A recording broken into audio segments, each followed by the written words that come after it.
Dou as boas noites e desejo bom sábado a todos os meus irmãos e irmãs das três igrejas irmãs daqui do Concelho de Almada e do Seixal, Almada, Paivas e Covões. É com alegria que me reúno convosco mais num programa sobre o livro Grande Conflito. Então, como eu faço sempre, vou fazer aqui um pequeno sumário sobre o que vamos estudar hoje e a maneira como vamos encerrar o estudo deste livro crucial escrito por Ellen G. White. Então, hoje vamos ver a descida da Nova Jerusalém e a ressurreição dos ímpios. Depois vamos ver o juízo final dos ímpios, como é que isso vai se desenrolar, com a solenidade e a justiça características do próprio Deus. E, por fim, iremos ver a nova terra e o fim do grande conflito. Então, começando pelo princípio.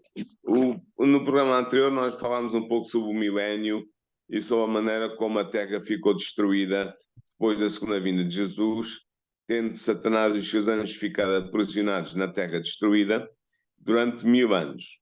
Ora agora, no fim dos 1000 anos, portanto, quando o milénio acabar, Cristo regressa novamente à Terra, acompanhado pelos justos salvos e pelos anjos santos. E ao descer sobre a terra, Jesus ordena aos ímpios que ressuscitem.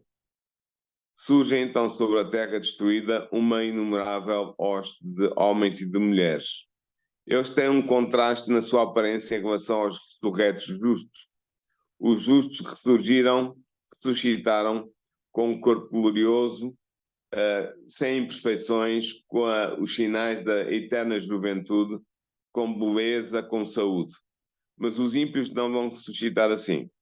Eles vão ressuscitar marcados pela velhice, aqueles que morreram na velhice, pela doença, aqueles que morreram por doença, ou com outras características negativas próprias do seu estado de não salvos, portanto, de pessoas que vão ser ressuscitadas para serem julgadas e castigadas.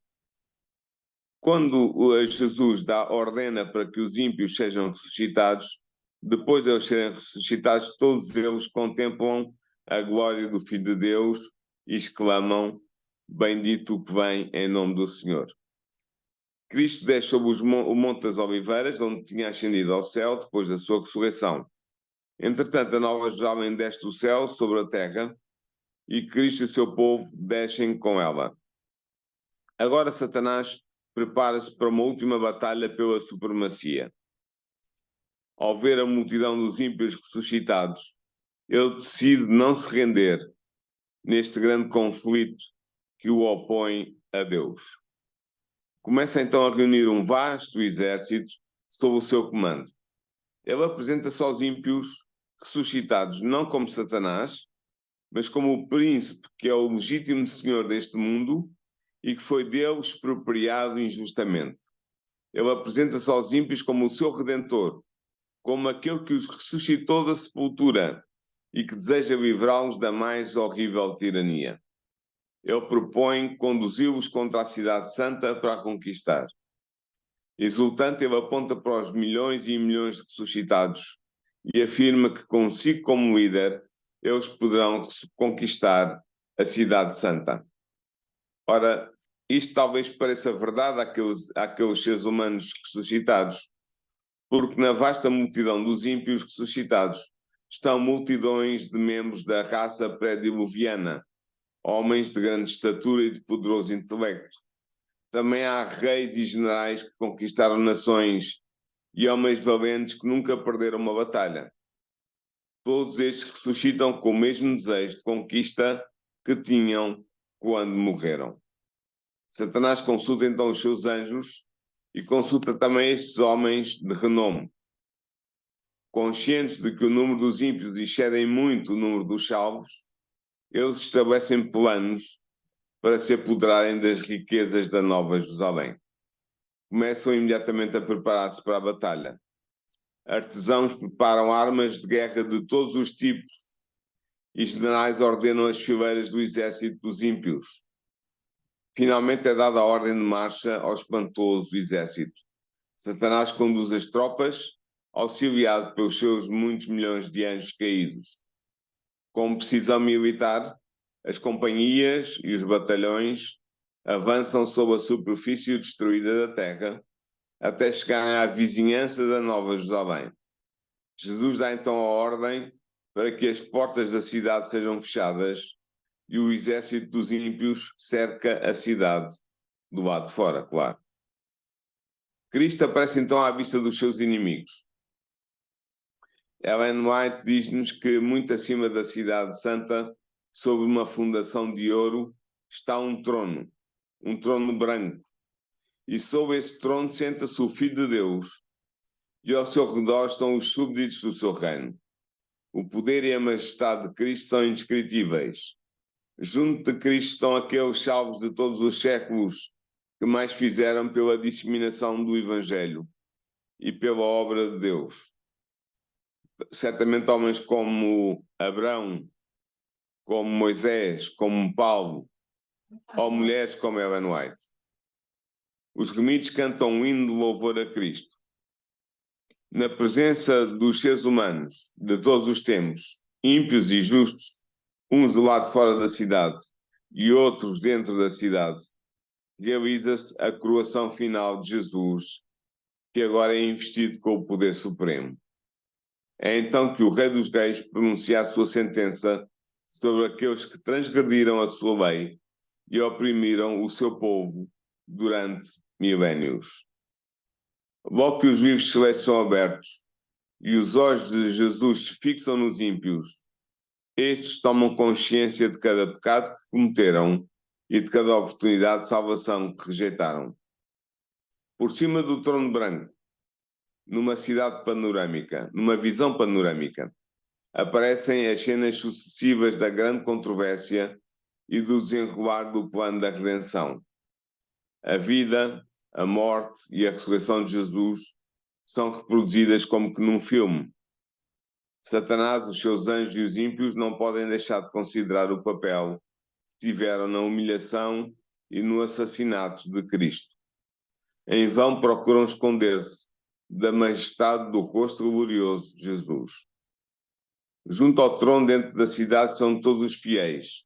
Como eu já disse, homens como Abraão, Moisés, Paulo, Martinho Lutero, mulheres como Ellen White e todos os mártires das eras passadas. Por outro lado, fora da cidade estão os rebeldes de todos os tempos, homens que escreveram contra Cristo como David Hume, ou então como Friedrich Nietzsche ou Karl Marx, para falar alguns filósofos que eu conheço, mas também homens como Hitler ou Mussolini ou Lenin ou Stalin, homens que reagiram contra a verdade de Deus. Todos os ímpios estão perante o tribunal de Deus, acusados de traição contra o governo divino. Eles não têm ninguém para os defender e não têm qualquer desculpa. É pronunciado contra eles a sentença de morte. É agora evidente que o salário do pecado não é uma nobre independência e vida eterna, mas escravidão, ruína e morte. Os ímpios constatam agora que perderam a vida eterna por causa da sua rebelião. Todos eles veem que a sua exclusão do paraíso de Deus é inteiramente justa. Ellen White diz-nos que Satanás parece paralisado ao contemplar a glória de Cristo. Lembra-se agora da posição de onde caiu. Vê outro poderoso querubim junto de Deus. Viu a coroa ser colocada sobre a cabeça de Cristo por um anjo de grande majestade e poder e sabe que a exaltada posição desse anjo poderia ser sua. Satanás recorda-se da sua anterior inocência e pureza e do exaltado lugar que ocupara no governo do céu. Ao olhar para os servos do seu reino de trevas, ele vê apenas falhanço e ruína. Ele levou a multidão dos ímpios a pensar que a cidade de Deus seria presa fácil, mas sabe bem que isso é inteiramente falso. Ele conhece bem o poder e a majestade do Deus eterno. Assim, na sua última tentativa para destronar Cristo, destruir o seu povo e conquistar a cidade santa, o grande enganador foi totalmente desmascarado. Os seus seguidores percebem então o falhanço total que é a rebelião de Satanás. Este torna-se objeto de execração universal. Satanás vê agora que a sua rebelião voluntária incapacitou-o para viver junto do trono de Deus. A censura que ele apresentou contra o governo de Deus cai agora sobre si mesmo. Satanás curva-se e confessa a justiça da sua sentença. Todas as questões sobre a verdade e o erro no prolongado conflito foram agora esclarecidas. Os resultados da rebelião, os frutos de se pôr de parte dos estatutos divinos e a lei divina, foram colocados à vista de todos os seres criados. Os resultados do governo de Satanás, em contraste com o governo de Deus, foram apresentados a todo o universo.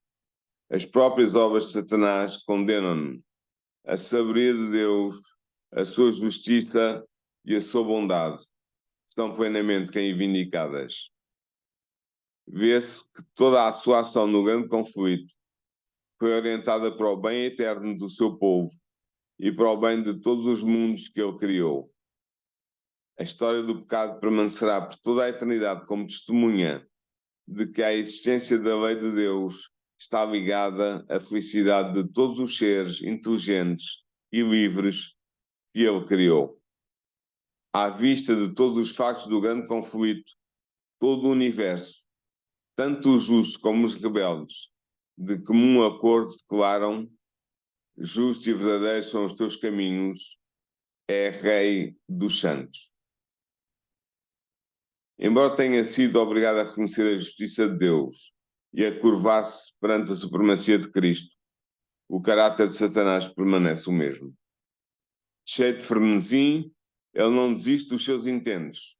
Ele dirige para o meio dos seus súbditos e procura levá-los de novo à batalha. Mas nenhum dos milhões de ímpios agora querem reconhecer a supremacia de Satanás. A raiva dos ímpios é agora dirigida contra aqueles que foram os agentes enganadores e furiosos lançam-se contra os anjos de Satanás e contra Satanás. Cumpre-se a antiga profecia de Ezequiel 28, versículos 6 a 8 e 16 a 19. Entretanto, Ellen White continua a sua descrição do que vai acontecer neste momento de julgamento dos ímpios. O fogo, diz ela, desce do céu e a terra abre-se, surgindo as chamas do magma incandescente. Até as rochas começam a arder. Os elementos derretem-se por causa do calor. A superfície da terra transforma-se numa massa incandescente, num vasto lago de fogo. É a hiena de fogo de que falou Cristo nos Evangelhos. Os ímpios recebem a sua recompensa.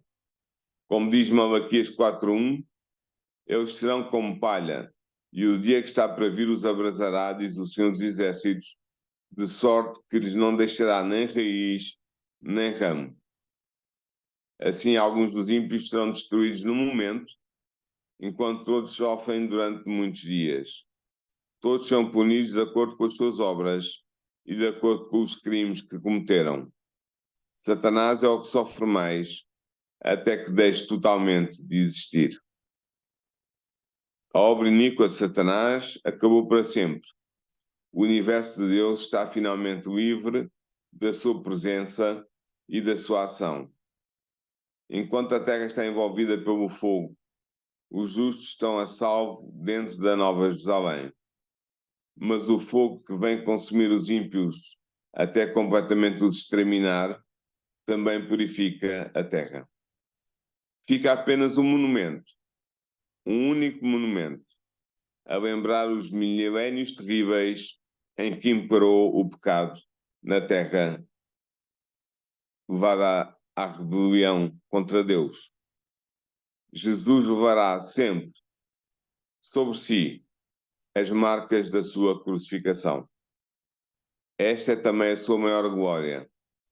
Aquelas feridas na testa, no peito, nas mãos e nos pés, lembrarão sempre o universo do preço que foi pago por Deus para resolver o problema do pecado definitivamente. E assim, A terra foi reconquistada por Deus, graças ao grande plano da redenção. Tudo o que tinha sido perdido por causa do pecado foi restaurado por Deus. O propósito original de Deus, ao criar a terra, é realizado, ao ser esta entregue para ser a morada dos redimidos de todos os tempos e a capital do universo. O povo de Deus, tanto tempo peregrino, encontrará finalmente um lar. Nesse lar não haverá mais dor, nem mais morte, nem mais sofrimento, nem mais pecado.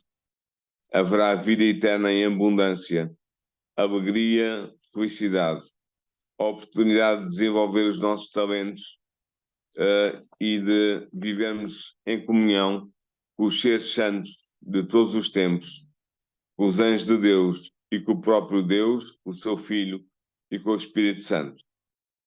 Na nova terra está agora a Nova Jerusalém, a metrópole do universo.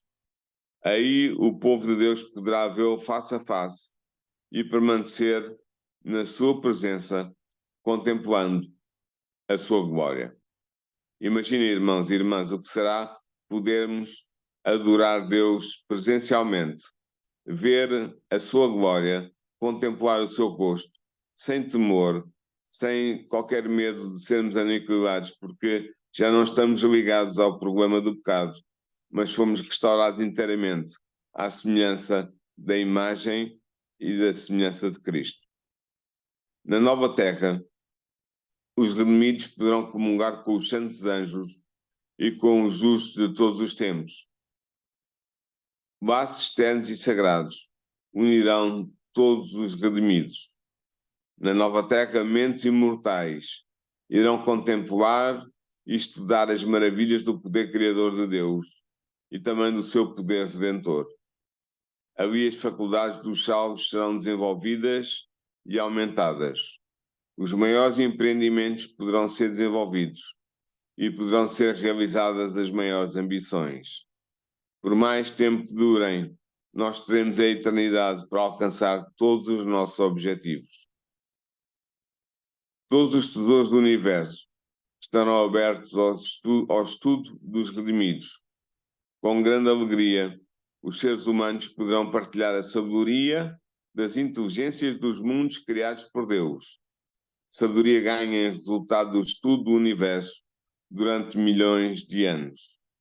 Ou seja, nós poderemos visitar outros mundos e partilhar com eles a nossa experiência no plano da salvação, e eles partilharão connosco o seu estudo durante centenas de milhares de anos, o seu estudo sobre as maravilhas da natureza de Deus.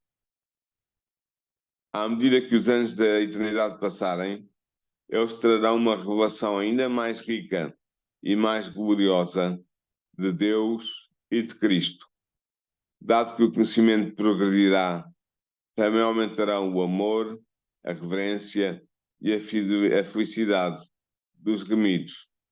Teremos uma eternidade para desenvolver, como eu disse, as nossas capacidades, aplicar o nosso intelecto à área de estudo que quisermos, ou a uma arte, ou a uma investigação sobre um determinado assunto, ir a fundo nesse assunto, cobri-lo todo, descobrir tudo o que há para descobrir e depois passar para um outro tema, para um outro aspecto da realidade que queiramos estudar ou desenvolver, seja nas artes, seja nas ciências, seja em que domínio for.